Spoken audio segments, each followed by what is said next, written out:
welcome to the show where we share the stories of the many who intersect with our healthcare system but are rarely heard from. My name is Kevin Poe, founder and editor of Kevin MD. Rate and review the show at kevinmd.com/rate. Subscribe at kevinmd.com/follow. Today in the show, we have Mark Lopatin. He is a rheumatologist and he wrote the book Rheum for Improvement. That's RHEUM, little play on words there. Rheum for Improvement, the evolution of a healthcare advocate. There's an excerpt from that book on Kevin MD.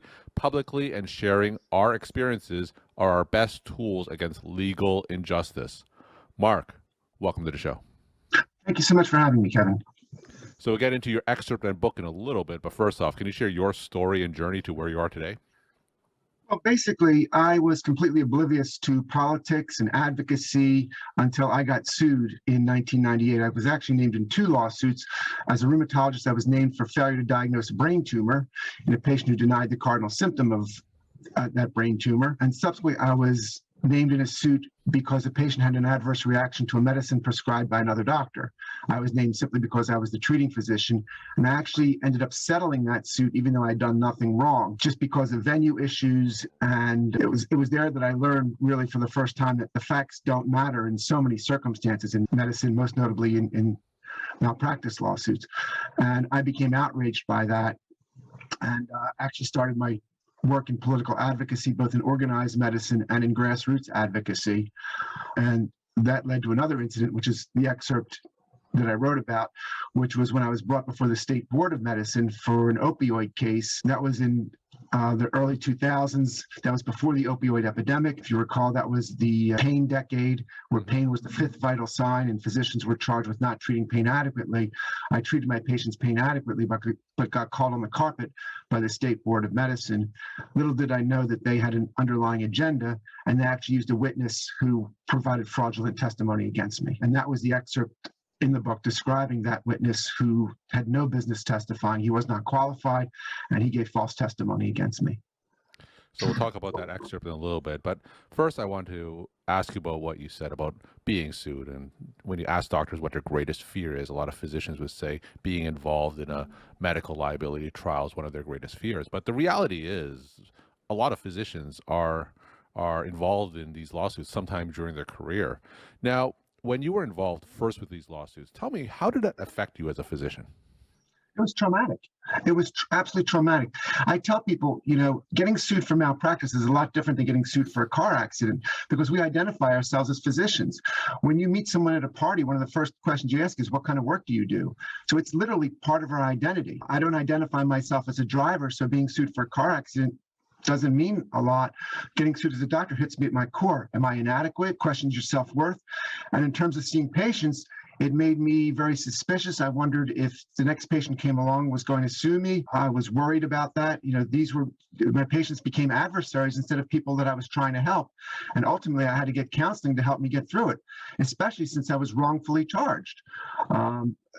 Fairness went out the window in these cases. So it really violated my sense of what's right and what's wrong. And it took a lot of work on my part to get through that. Now, these lawsuits, you said, led you to a path of advocacy and speaking out on behalf of physicians. Tell me more about that. Well, like I said, before this happened, I couldn't tell you the difference between a Democrat and a Republican. I had no idea what they stood for. I was not interested in politics. None of that mattered to me. When I got sued, I actually joined a group called the Politically Active Physicians Association, and I started to learn about some of the things that were going on and some of the politicians who were supporting the need for tort reform and others who were aligned with the trial bar. And I became vociferous in that regard. I began to write articles for newspapers. I've written a few articles on Kevin MD about that, about various issues politically, because our profession is being taken away from us. And if we don't open our mouths and speak out about it, we're going to lose our profession. And the people who are going to suffer are our patients and society in general. So give us an example of how your advocacy, how your writings, how speaking to the media, give me an example of how is that moved? One of the major issues I would say is an MOC, and it wasn't just me that did that. It's just an overwhelming movement that came from the Pennsylvania Medical Society, talking about how the existing form of maintenance of certification, a 10-year exam, was not a measure of a physician, was really a money-making proposition for the American Board of Internal Medicine. The American Board of Internal Medicine has moved in their position. They've moved a little bit away from that 10-year exam, recertification exam, to different venues. They still view themselves as testing physicians and the need to enforce the medical profession, but they have made some changes in their program that are good. It's just not enough.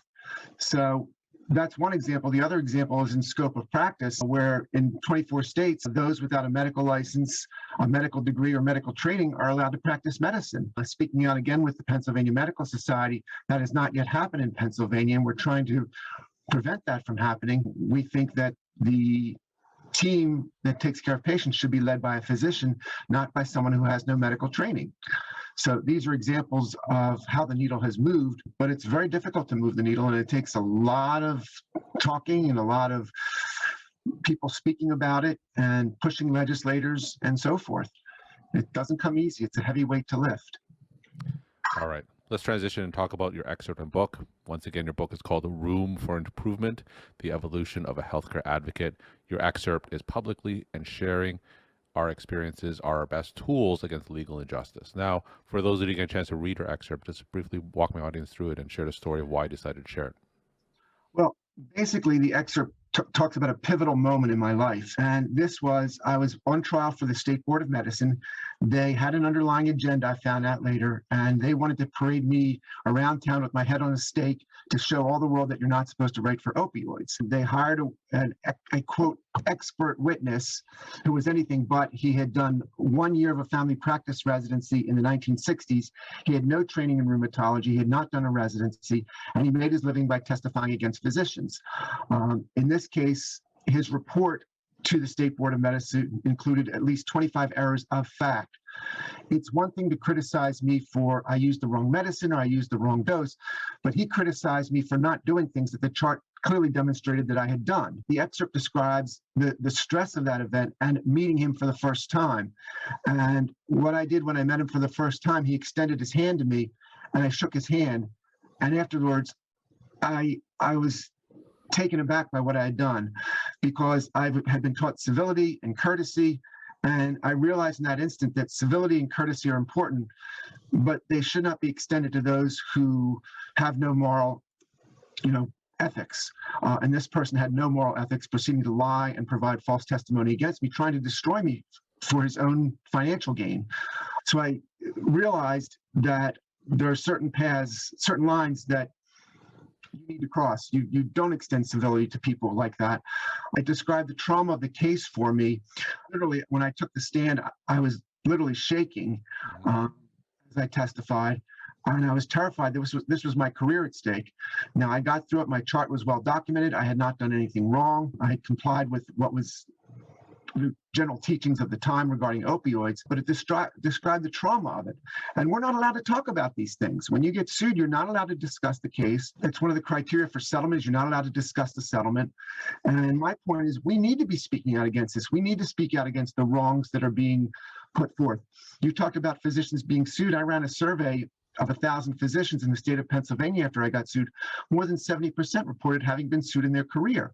This is something that happens to all of us, or most of us, and nobody will talk about it. Mm-hmm. Furthermore, we need to talk about what's going on in healthcare. We need to advocate and open our mouths to those who are in the power, who are in a position to change things, legislators and so forth. So for these expert witnesses, colloquially, we call them hired guns. So do they face any repercussions for the inaccuracies that they presented during testimony? No. In fact, we told the state board said, we don't care. We told the state board, my lawyer and I, that he did not meet the criteria for expert testimony in the state of Pennsylvania based on legislation that was passed in 2004. They said, this isn't a malpractice suit. We don't care. They had their underlying agenda. After the case was over, I spoke to my attorney and said, I want to sue the state board and this expert witness. I was told the expert witness had immunity, that I would have to go to the Supreme Court of Pennsylvania to get them to change their rulings for expert testimony with money out of my pocket that frankly I couldn't afford at the time. So I had to let it go. I wanted to put a sanction against his license. He subsequently retired and gave up his license. So I had no recourse against him whatsoever, the harm that he had invoked upon me. I was just left to speak out against it in however I could, which is what I did in the excerpt and what I did in the book when I wrote about this. I mean, I have a whole chapter devoted to this case and what it meant to me and how much it galvanized me to speak out against many of the wrongs that are occurring in medicine. Now, for those other physicians who are undergoing medical liability trials or going through trials with their state boards, you've been through these experiences, unfortunately, but what kind of advice can you give these other physicians through your own experiences? For a malpractice suit, the major thing you have to recognize as a physician is that to an attorney, this is strictly business. This has nothing to do with you as a physician. This has nothing to do with your self-worth. This has nothing to do with your qualifications. I know of one case where while the jury was out deliberating the case, the plaintiff's lawyer approached the defendant and asked him if he would be an expert witness for another case. He knew that the defendant was qualified to practice. This, in many cases, it can be about money, it can be about getting answers, it can be due to lack of communication. Generally speaking, malpractice suits have not much to do with the self-worth of a physician. Anybody, all of us can make mistakes, and the thing that I urge physicians to do is to separate that from their own sense of self-worth. The other thing that I would encourage physicians to do is get counseling if you need it. Do not be ashamed to get counseling, to get help. This is a traumatic event.